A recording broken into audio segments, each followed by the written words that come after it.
There is a number that Washington has never talked about, a number buried inside a quiet government report that was published without a press conference, without a headline, and without a single cable news segment. That number is the reason the next decade of North American economic power may not look anything like the last one. Here is where we need to start. Every week, somewhere in Washington, someone in a suit goes on television and tells you that Canada needs America. They say it with the confidence of someone reading from a script that has not been updated in 30 years. They point to the trade numbers. They point to the shared border. They point to the energy pipelines and the auto plants and the supply chains that run in both directions across the 49th parallel. And none of that is wrong. The numbers are real. The integration is real. The dependency, as Washington has always understood it, is real. But dependency is not a fixed condition. It is a policy choice. And policy choices can be changed quietly, methodically, and legally without a single press conference, without a single announcement, and without a single tweet from a president who believes he is watching. What I am going to show you in the next few minutes is what that looks like when it is actually happening. Not in theory, not as a future scenario, as a documented, ongoing government-confirmed process that is already reshaping the financial architecture between these two countries in ways that most American analysts have not yet begun to price. The story starts in a place that most people find boring. It starts in a government document. The Department of Finance Canada publishes a report every year.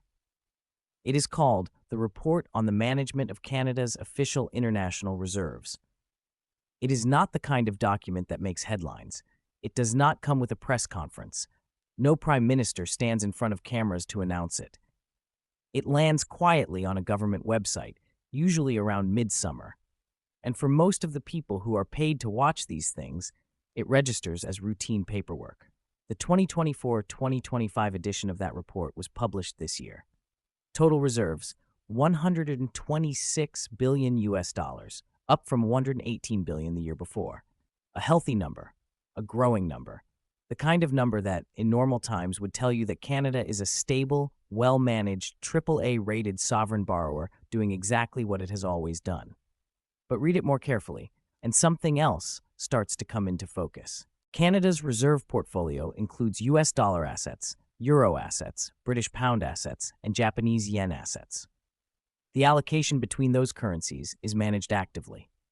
The report for 2024-25 notes that the currency composition remained largely stable during the fiscal year, with some shifts driven by, and here is the exact language from the document, more favorable returns and strategic factors. Strategic factors, 2 words, buried in a paragraph, published without emphasis. And if you know what to look for, those 2 words are the opening sentence of a much longer story. Let me give you the context that makes those 2 words matter. For most of the post-war period, Canada managed its foreign exchange reserves the way almost every other Western nation did. You hold US dollars because the US dollar is the world's reserve currency. You hold it because it is liquid. You hold it because every major commodity on the planet is priced in it. You hold it because the alternative is to build a parallel financial architecture from scratch, and that is an enormous undertaking that no single middle power has ever seriously attempted alone. That logic was not wrong, and in many ways, it still holds. The US dollar remains the dominant reserve currency on Earth. The Federal Reserve remains the lender of last resort for the global financial system. Nobody in Ottawa or anywhere else is seriously suggesting that the dollar is about to be replaced. But dominant is not the same as irreplaceable, and the share of global reserves held in US dollars has been falling for 25 years. In 1999, when the euro was first introduced, the dollar accounted for 71% of globally disclosed foreign exchange reserves. By 2024, that share had dropped to 57.4%. And the currencies that gained were not the euro, not the yen, not the pound sterling. The currencies that gained were smaller, more nimble reserve currencies that central banks began adding to their portfolios quietly over the same period. Currencies like the Australian dollar and the Canadian dollar. And, to an increasing extent, non-currency assets like gold, whose share in official reserve yields has more than doubled since 2015, rising from below 10% to over 23% by 2025. The world was already moving. The question was always whether Ottawa would move with it or stay in place. Here is where Mark Carney enters the story, and the timing matters more than almost anyone has noticed. Mark Carney is not a politician who became an economist. He is an economist who became a politician. He spent 8 years as governor of the Bank of Canada. He spent 7 years as governor of the Bank of England. He navigated the 2008 global financial crisis from inside two of the most important central banks in the world. He watched what quantitative easing did to dollar-denominated assets. He watched what tariffs do to currency flows. He watched what happens when the country that controls the world's reserve currency starts using that control as a weapon in trade disputes rather than as a responsibility to the global system. He was not watching from the outside. He was watching from the room where decisions get made. When Carney took office in March 2025, the first thing he said publicly about the economic relationship with Washington was not about tariffs. It was not about CUSMA. It was not about the auto sector or the energy sector or the supply chains. The first thing he said was this: the old relationship we had with the United States, based on deepening integration of our economies and tight security cooperation, is over. Over. Not strained, not complicated. Over. That is not diplomatic language. That is a policy declaration from someone who has spent his entire professional life reading financial architecture. And if you know how central bankers think, if you understand that people who run reserve portfolios do not use words like over unless they mean something precise by them, that declaration was not just a press conference line. It was a signal, and the signal was already being acted on before most people in Washington had even started to process what it meant. Hold all of that against what Canada had been building on 4 separate tracks simultaneously. Track 1. Trade architecture. Canada has been quietly and systematically building a parallel trade network that does not depend on Washington. The Comprehensive Economic and Trade Agreement with the European Union, finalized in 2016, gave Canadian exporters preferential access to a market of 450 million people. The Comprehensive and Progressive Agreement for Trans-Pacific Partnership, signed in 2018, added 11 Pacific nations to that framework. Under Carney, the pace accelerated. Canada concluded a new trade agreement with Ecuador. Canada concluded a new agreement with Indonesia. Canada signed a foreign investment protection agreement with the United Arab Emirates, with a full free trade agreement under active negotiation. Canada relaunched trade talks with India in November 2025 after a 2-year diplomatic freeze, with a stated target of doubling bilateral trade to $50 billion by 2030. In February 2026, Carney personally traveled to India, Australia, and Japan on a trade mission that received almost no coverage in American media. The pattern is the same everywhere you look. Canada is not pivoting away from the United States dramatically with loud announcements and confrontational rhetoric. Canada is quietly building the exits before it needs them. Track 2. Procurement architecture. On December 16, 2025, the Canadian federal government published the policy on prioritizing Canadian suppliers and Canadian content in strategic federal procurement. 5 sectors: defense and security, health and pharmaceuticals, infrastructure and construction, information and communications technology, industrial goods. In all 5 of those sectors, federal procurement now systematically tilts toward Canadian suppliers over foreign ones. The threshold started at $25 million per contract. By June 15, 2026, it drops to $5 million. Every contract above $5 million in 5 strategic sectors will now be scored on Canadian content.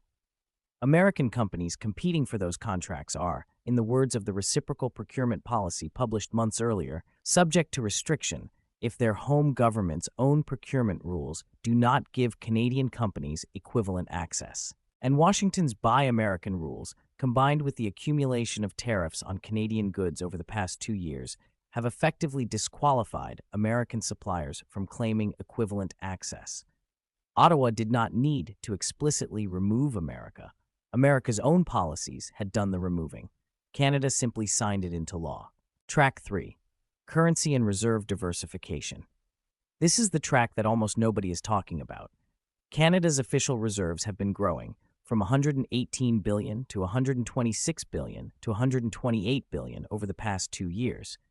But growth in total reserves is not the same as stability in currency composition. The strategic factor language in the 2024-25 Reserve Management Report reflects a portfolio under active management in an environment where, as the report itself notes, investor confidence in dollar-denominated assets has not fully recovered from the tariff volatility of recent years. The euro appreciated against the dollar, the yen appreciated, and the gold price surged by over 200% since 2015, with central banks globally accelerating purchases into 2024 and 2025. Canada holds zero gold in its official reserves, a policy decision that has attracted increasing scrutiny from economists who note that every other G7 country maintains a meaningful gold position. Whether Ottawa changes that policy is a separate question. What is already documented is that the framework around which reserve assets are evaluated has shifted. Strategic factors now compete explicitly with pure return optimization. Track 4. Energy and export redirection. In January 2025, Carney became the first Canadian Prime Minister in nearly a decade to visit Beijing, meeting with President Xi Jinping, Premier Li Qiang, and senior members of the Standing Committee. He returned with a strategic partnership covering trade, energy, and aerospace. Chinese tariffs on Canadian canola seed were scheduled to drop from approximately 85% to 15%, unlocking roughly $3 billion in Canadian export orders. Carney set a national target to increase Canadian exports to China by 50% by 2030.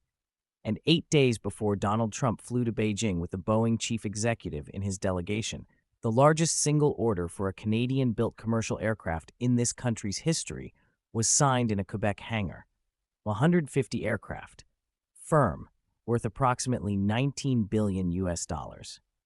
For a production line in Mirabel that supports more than 4,600 Canadian aerospace workers, 4 tracks, all moving in the same direction, all moving quietly. Now consider what Washington was doing during the same period.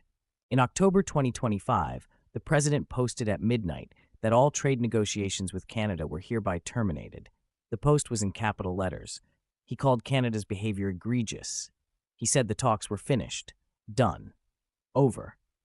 And within days, he was already telling reporters that the relationship was good again, that an apology had been offered, that the door was open. The list had come back almost as quickly as it had disappeared. That is the nature of a list. It is written in pencil. It can be erased. It can be rewritten. It can disappear at midnight and return by morning.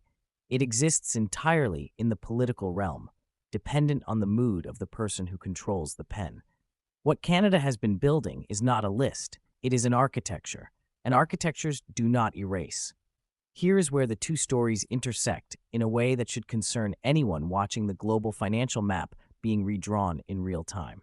The standard framing of Washington's trade relationship with Canada is that the United States holds the leverage.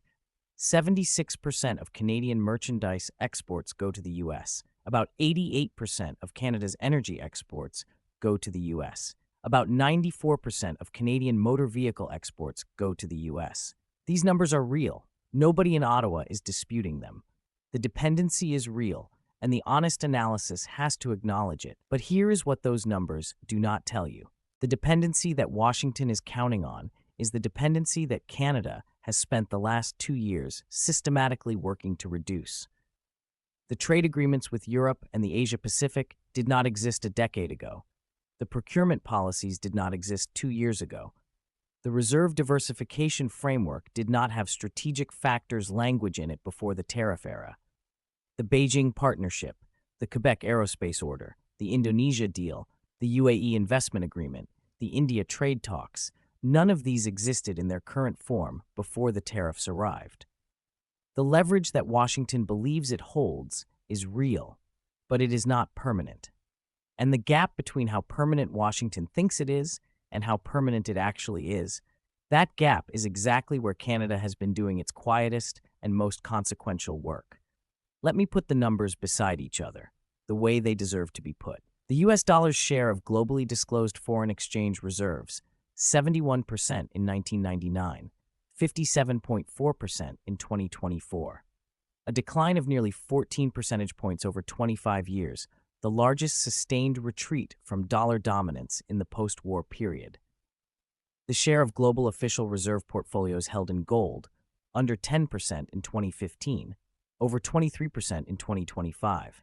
More than doubled in a decade, with the acceleration happening almost entirely in the tariff era. Canada's total official reserves, $118 billion in March 2024, $128 billion by late 2025, growing. But growing in an environment where the composition of what those reserves are held in is under active strategic review for the first time in a generation. Canada's trade with the United States as a share of total Canadian exports, approximately 80% a decade ago, approximately 76% in 2024. Still dominant, but moving. The direction is not ambiguous. The number of new trade agreements Canada has either concluded or entered into active negotiations since 2025.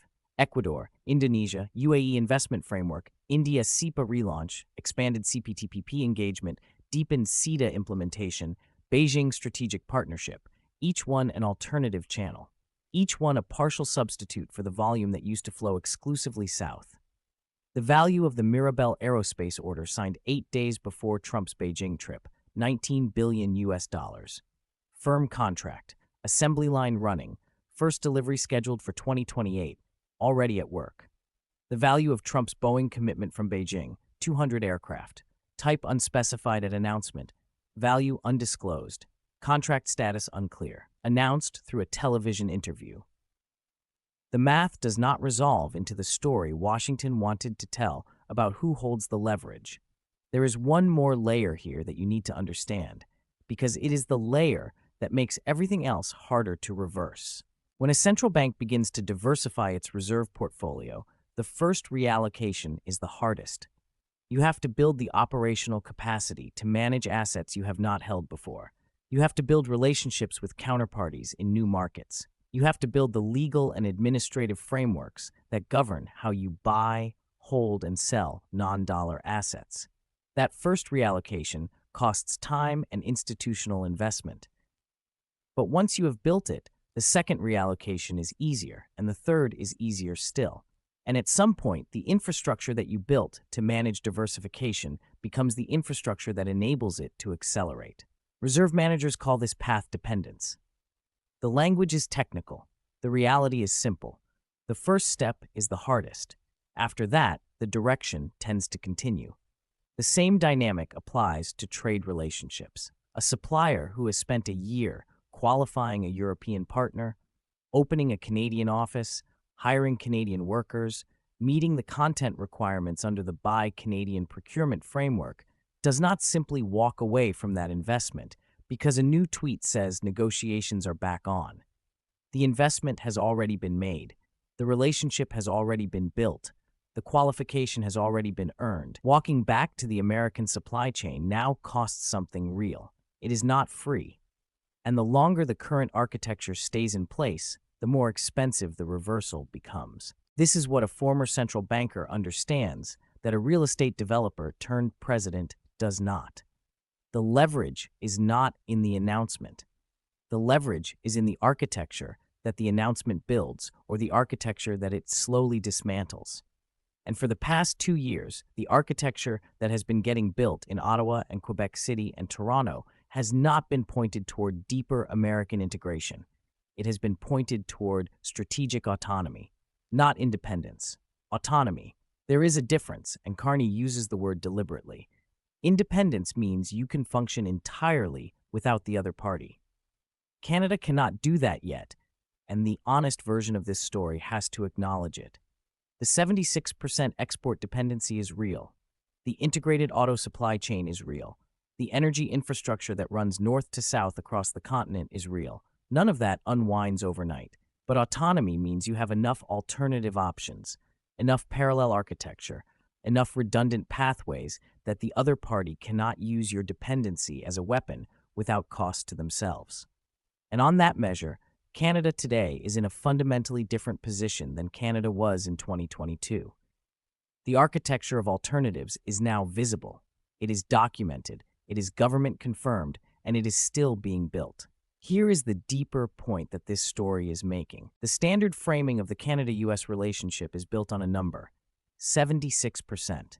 That is the number Washington points to when it wants to remind Ottawa who holds the leverage. It is a real number. It is not wrong, but it is a number from last year. And it is a number that describes a condition, not a destiny. The conditions are changing. Not loudly, not dramatically, not in the way that generates cable news segments or midnight posts or press conferences from a Treasury Secretary trying to get ahead of a story. They are changing in procurement policies and reserve management frameworks and trade agreement negotiations and aerospace orders signed in Quebec hangars. They are changing in strategic partnerships with Beijing and investment agreements with the UAE and trade talks with India. They are changing in the quiet, structural, legally documented way that things change when the person making the decisions has spent his career inside the institutions that hold the architecture together. Mark Carney spent 15 years inside two of the world's most important central banks.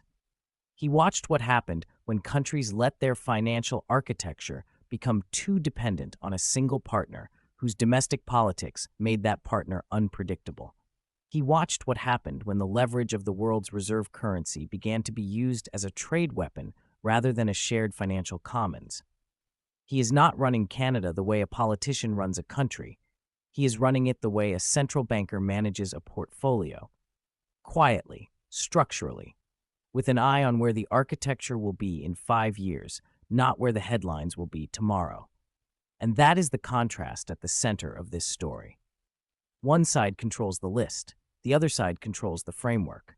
One side announces, the other side builds.